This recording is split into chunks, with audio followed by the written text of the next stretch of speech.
Hi, I'm Beth Green. I'm the founder of theinnerrevolution.org. Well, if you are at our website, that means that you have some interest in the inner revolution. And in this video, I'm going to talk to you about what that inner revolution is. And I'm not pulling any punches today. What the inner revolution really is the process of putting the ego in its place. Now, what do I mean by that? Well, before I talk about that, before I hopefully can show you what I mean about the inner revolution and how that would revolutionize everything and how it brings together all of the revolutionary movements on our planet in an inner revolutionary way, before I do that, let me just give you 2 minutes on the ego. I have written extensively on the ego. I have a lot of videos about the ego. So I don't want to repeat myself here.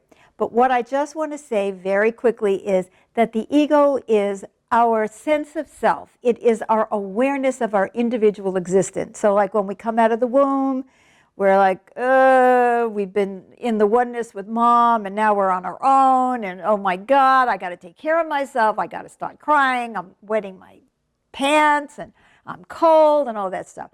And we have to make our needs known. I have to make my needs known or I'm going to die.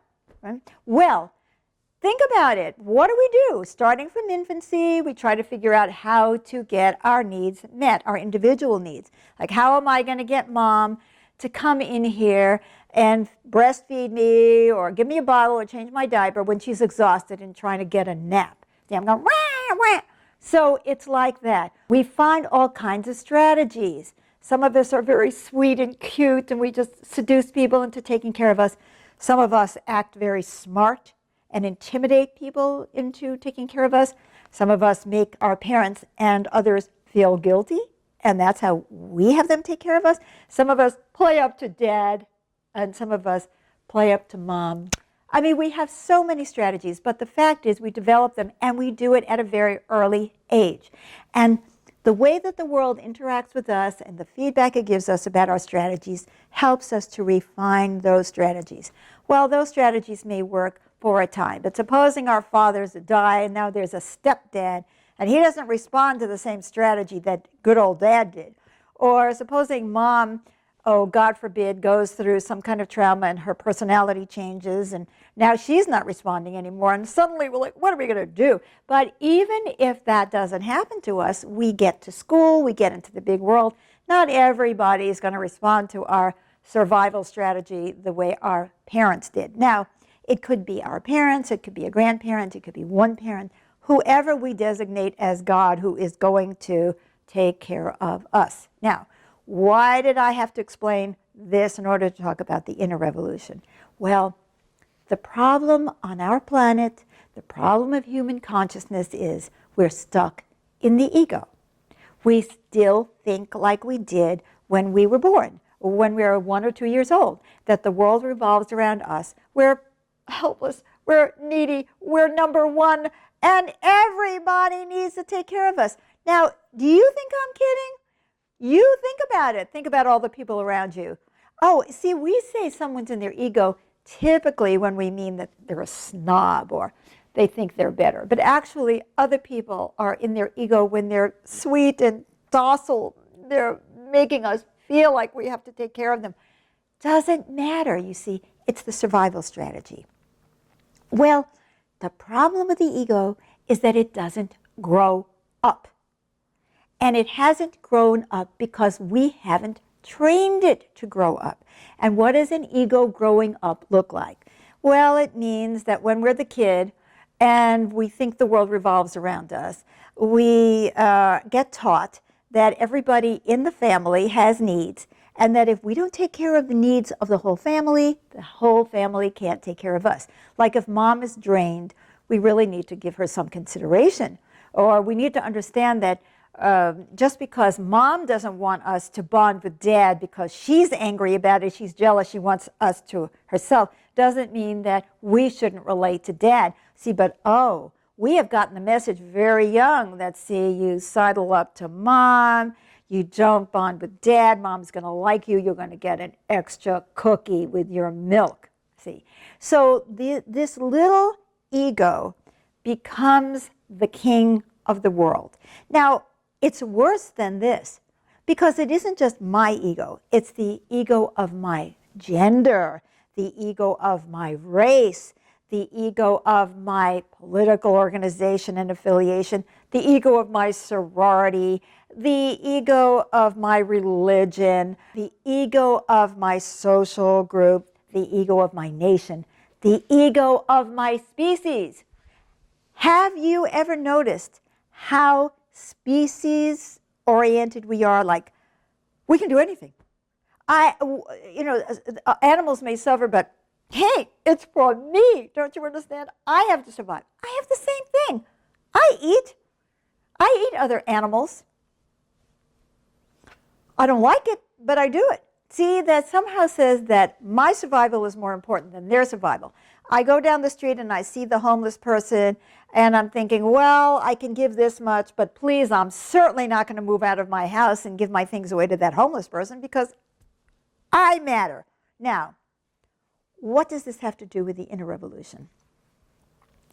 It is precisely this very short-term, narrow thinking. And by the way, if you're wondering why this chair is here, I may have to sit in it, but in the meantime, I use it as a prop. And I mean literally. It helps prop me up when I feel I'm going to fall down. Because I am a little old lady who is sick, who might fall down at any minute. But I feel so much passion for this topic, I wanted to stand up and talk to you. So I'm using my chair to hold me up. Anyway, so here is the political situation in the world. I have a right to Palestine because my forefathers were here 2,000 years ago, 3,000 years ago. I've been oppressed. I was in the Holocaust. You might notice who that is. That's the Jewish people, right? The Palestinians say, I have a right to this land. I was here the day before yesterday. My parents were born here. My children were born here. I had enough trouble with the British when they colonized us. Get the heck out. Now, don't they both have a point? Isn't that the trouble with everything? Everybody has a point. But how do you bring those points together when I am defending the rights of the Jewish people and I am defending the rights of the Palestinian? How do you make peace?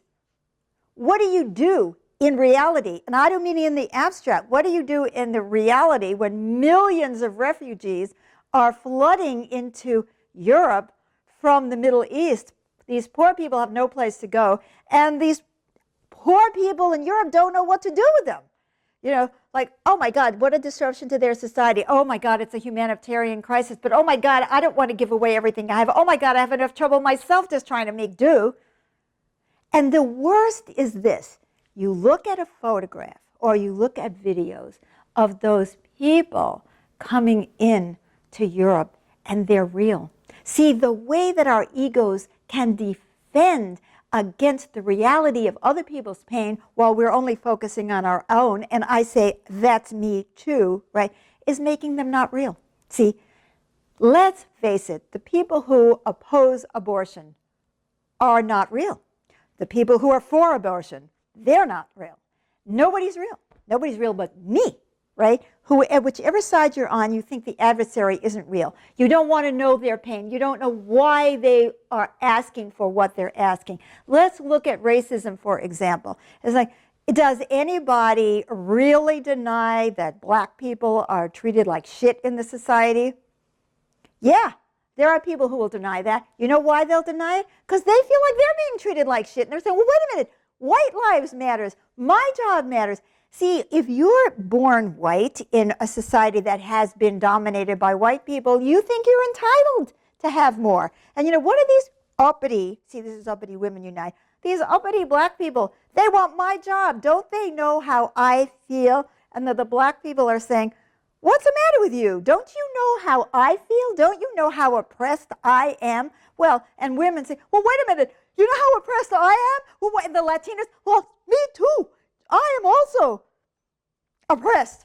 I mean, the Chinese are oppressed. Who's not oppressed? And then you have that white male who goes to work every day and he's, snorting cocaine in order to make it through the day and he goes home and he wants to be taken care of because he's oppressed.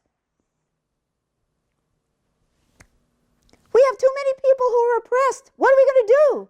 Everybody's oppressed. Everybody's oppressed by something. I am oppressed by my mother, and that's enough right there. Okay, so what happens is we get these movements that are based on my oppression. Black Lives Matter. Of course Black lives matter. And so do Asian lives, and Hispanic lives, and gay lives, and white lives, and women's lives, and animals' lives, and oh my God. Can we acknowledge for a moment the collective pain on our planet? Everybody's scared. Everybody is trying to protect themselves. So no, it's not good enough to just say all lives matter without acknowledging that there is a way disproportionate use of police brutality against black people, or there's a way disproportionate number of black people who are incarcerated. No, but it is also equally ridiculous to ignore that there is a way disproportionate number of mentally ill people in prison. What do we do? How do we manage when we really take it in? The industrialists who are perpetrating the continuation of the carbon economy are thinking about sending their children to Ivy League schools or their own retirement. And to them, their lives matter.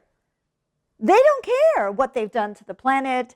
They don't care if people in Alaska are losing their homes because their ice islands are disappearing.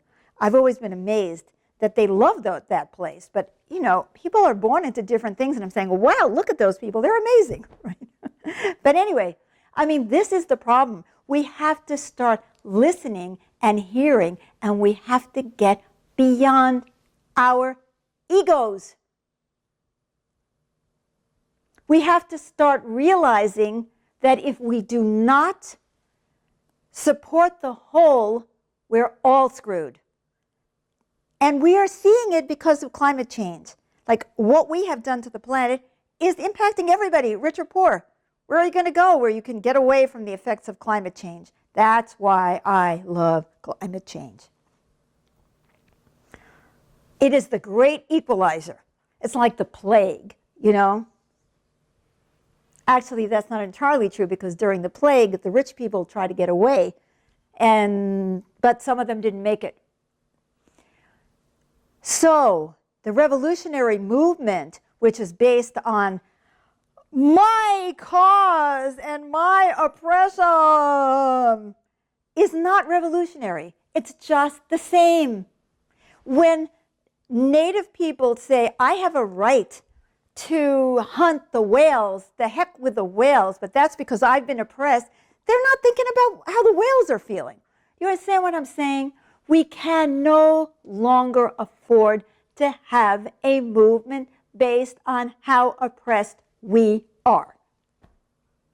We have to have a movement based on how conscious we are. How conscious we are of the impact that we have on one another. We have to be conscious of the pain and suffering of everyone. We have to listen to one another. We have to try to understand each other, and we've got to call each other on our bullshit. Like, okay, I get it already. You're upset because you may lose your job to some minority. But do you really want to live in a world where minorities are impoverished and furious and going to explode and burn your town down? Is that really clear thinking? Do you think that people are going to take it and never rebel and never get angry? Don't we have to look realistically at what privilege does to us? Don't we need to build a thriving world where we're all getting what we need?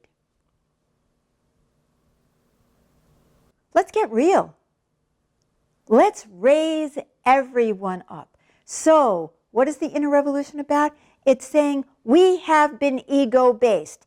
Every one of us, and I am included in this, I am just like you. I come from my own body that feels pain. My hunger hurts me more than yours. Oh, you know, I was making a point earlier and I forgot. When you take a look at the videos, at the TV, or the pictures of those people who are coming into Europe from Syria and other places, you think, oh my God, they look just like me. They look like my friend. They're wearing T-shirts. They have cell phones. I mean, gosh, they're people. I can't stand it. I can't stand seeing other people's pain and acknowledging that they're people. But we have to, and we want others to acknowledge that we are people. We want everyone to begin to think about the needs of the whole. How are we going to build a better world? How are we going to solve the climate crisis if we don't immediately stop the behaviors, not 20 years from now, but immediately switch into a green economy?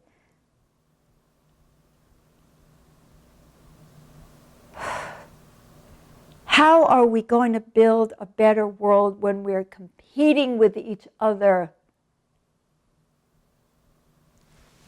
Oneness, accountability, and mutual support.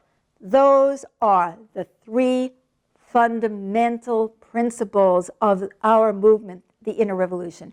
And those people who are out there fighting the good fight, who are taking on the fight for Middle Eastern people or Muslim people or black people or the climate, but who are doing it in a conscious way, these are the people who are really changing our planet because they are changing our consciousness. When the young person who is in prison says, not only, man, this sucks, but what did I do to get in here? And how can I make a contribution? That person is creating an inner revolution, and a revolution of oneness, accountability, and mutual support. When we realize that we really are one, that we have to take care of each other because we are each other. When we realize that we have to start being accountable for the impact of everything we do and stop making exceptions for the things that we want individually. When we start realizing that we are part of the whole, not just from a planetary climate way, but also it's just in us to feel each other's pain and suffering every time someone stands up to the ego's way of viewing the world. The inner revolution marches on. When we stop pointing the fingers out, but say, yes, I am suffering, and so are you, and so are we, and what can we do together? The inner revolution marches on. Whatever your situation, whether you're feeling completely dominated by a spouse or a child or a job or anything that's in your life that's causing you pain, and you see what's happening, and you stand up and you say, no more business as usual, we have to change the rules of the game, and you can do it with compassion, the inner revolution marches on. I don't care who you are. You have to and can have an inner revolution by seeing yourself differently, by seeing others differently, by seeing your accountability differently, for stopping with the excuses already. If you're still smoking and you know what you're doing to yourself, it's not just yourself. Look what this strain you're putting on the healthcare system. Look at the smoke that you're putting out in the air that other people have to breathe. When you say, but I can't stop smoking, I've tried so many times, but when you get the whole world is dependent upon you stopping smoking, because it does, because we all together have to come up with ways of becoming more healthy mentally, emotionally, and physically. When you say, help, I need help, I need help, I need help, I get it. I am definitely committed to getting better myself. The inner revolution marches on. It's not just people who are doing big things out there. It's people who are doing big things inside. If we don't start supporting one another, there will be no revolution. We will just replace one set of oppressors for another. You know, I just did recently a radio show on women and religion. Climb the ladder or tear it down. I say, tear it down.